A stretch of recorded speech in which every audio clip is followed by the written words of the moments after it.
just me and my guitar.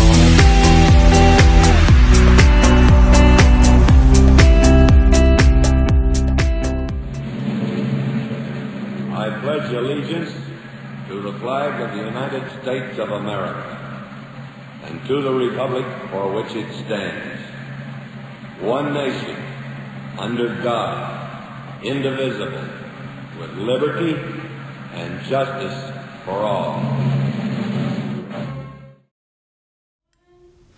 Good morning, Walker Vikings. Happy Thursday. I want to start this morning by saying I feel like I've been doing a lot of fussing lately, like fuss at everybody.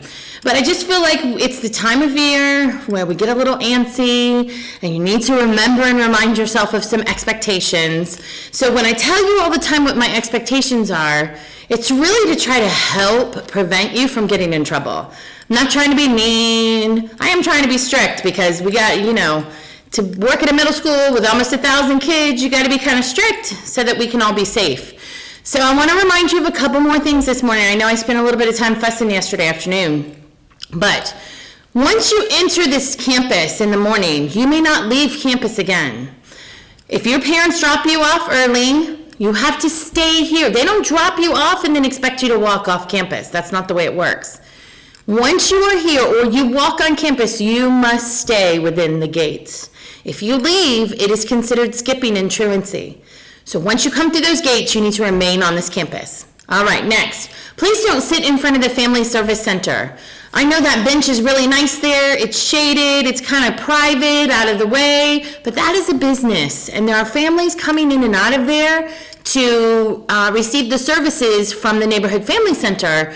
And so if you sit on that bench and you're chatting with your friends and you're kind of loud and having fun, that's not really an appropriate thing to do. So please don't sit on that bench. We have plenty of benches over in front of our school. All right, don't forget, tomorrow's Valentine's Day. Please don't bring balloons, flowers, chocolate, but do bring a stuffed animal. So I already have mine picked out.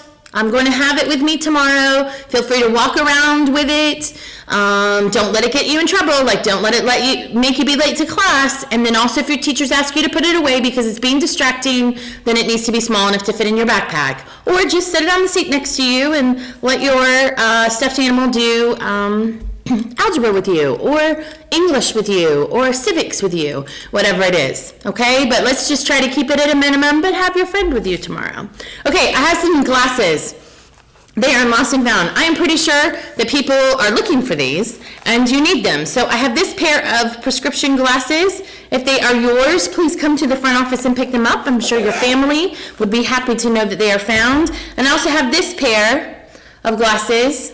So please come to the front office to pick these up if they are yours as well.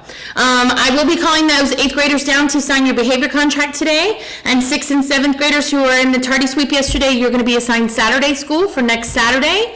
We will have tardy sweeps today, so the same thing will happen. If you are a 6th or 7th grader in a tardy sweep today, you will be assigned Saturday school. If you are an 8th grader, you will sign a behavior contract, and then if you violate that contract, you can't do 8th grade privileges.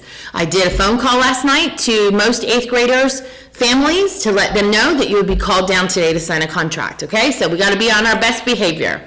All right, congratulations to the boys and girls basketball who won last night, and we are headed to the playoffs, and we do have one more game, I think it's next week, that's here at Walker, and we are looking forward to that. All right, everybody. I hope you have a fabulous Thursday. Let's work hard and get our brains to learn and do our best in Viking period. All right, I look forward to seeing my Viking period group today. Have a great morning, everyone. Be safe and kind. Good morning, Walker Middle School. I'm going to be real brief. Boys and girls basketball teams both won last night. Girls won 50-8, 50-8. And the boys won 41-34 in overtime, another overtime game for the boys. I'm not going to go over scores or anything today, but here's what I really want to let everyone know. Next Wednesday is the very last regular season game for the boys and the girls. Our girls team is undefeated. We play Lake Nona, who is also undefeated. So that girls game next Wednesday is going to determine who wins the cluster championship. Our boys game, our boys have lost one game to Westridge. Lake Nona boys have lost one game to Westridge, which means Lake Nona boys and Walker boys are going to be playing for second and third place in our cluster. Very, very important games for both basketball teams going forward into the playoffs. Seeding can make all the difference in the world in the playoffs. So with that being said, we need our fan support. We need as many students as possible to be there. Please make sure you check into the YMCA first. YMCA, students that are in the YMCA get in for free. If you're not in the YMCA, then it's $2 to get into the door. Miss Grady is already planning a humongous concession stand. I told her to make sure she loads up because we are going to have lots and lots of people here. So make your plans with your families next Wednesday. You need to be here for the basketball games. And with that, we'll see you around campus. Have a wonderful day.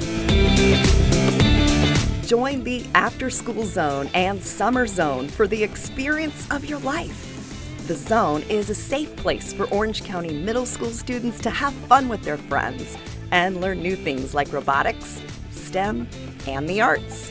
And it is completely free.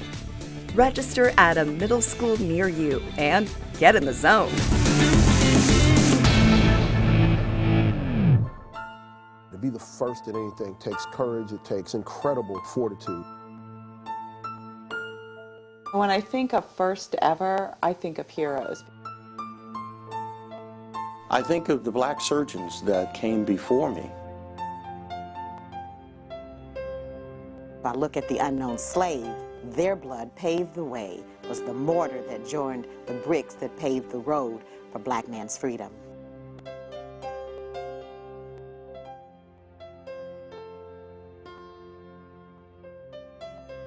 The month of February, which has been designated Black History Month, for me, I honor my great-grandmother, Lizzie Buckner. I'd like to honor my great-grandmother, Eliza Brown. She was born a slave. People like Harriet Tubman, people like Ida B. Wells, people like Ella Baker. She is one of the unknown slaves. As a young woman, she and a cousin of hers started a school for black children in Kentucky. When I think of the heroes in my life, I don't think of the major people that you see in history books. People like my wife, Marilyn Kershaw, people like my daughters. Those who were captured, put on the ship, brought through the Middle Passage. I think of my father, who originally never graduated from high school. One of my favorite characters is actually John Parker. Who were mistreated, who were stripped of everything, all dignity, all pride. I'm a fourth-generation school teacher. I've tried, in a way, to live my life so that their efforts have not been in vain. But while I was in school, went back, finished high school at night, went on to college, and earned a doctorate degree. And when I think of Black History Month, I think of a slew of wonderful memories of heroes in my life. They could not capture their mind. They could not capture their soul. John Parker was a former slave. He actually bought his freedom. We are planning on honoring the African Americans that served in the Civil War and their families. He actually moved here to Cincinnati for a short period of time and ended up in Ripley, Ohio, became a conductor on the Underground Railroad. Well, he went back across the river to get slaves and help them to freedom. Maybe someday we'll have a tomb for the unknown slave. The only reason that I got to sit in the team picture in 1984 next to heroes like Jackie Joyner Kersee and FloJo and other great African American heroes of mine was because the people who came before me. During spring break of 2007, my family and I drove down to Macon, Georgia and retraced part of the route that William and Ellen Craft traveled. My mom and dad, they both worked. Dad was in the Army back in the Korean conflict. Lucy Ross, who escaped slavery and went to Camp Nelson, which not only served as a recruiting station for African American soldiers, but also a refugee camp for escaped slaves and their families. Mom, she cooked, was a nurse, raised all of us. I mean, that's pretty good inspiration there, you know, because Dad only had an 8th grade education. I would teach about Rosa Parks and and having the gumption to stand up, not only as an African American, but as a woman, and refusing to get off the bus. If there's anyone I want to pattern my life after in service life, it would be General Benjamin O. Davis, Jr.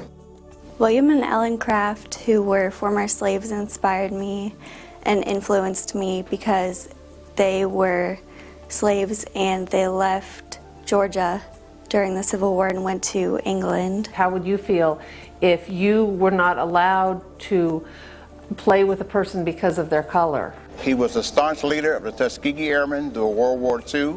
And to not go into a restaurant with your friends because, oh, they are African American or they are Chinese. Thanks to Benjamin O. Davis for his leadership and a very strong African American. I honor those strong women who build strong families and make sure that people like me, when I want to stop and give up, will not stop and give up because they won't let me. Great Grandma Lizzie, and each and every unknown slave, my honor goes to you.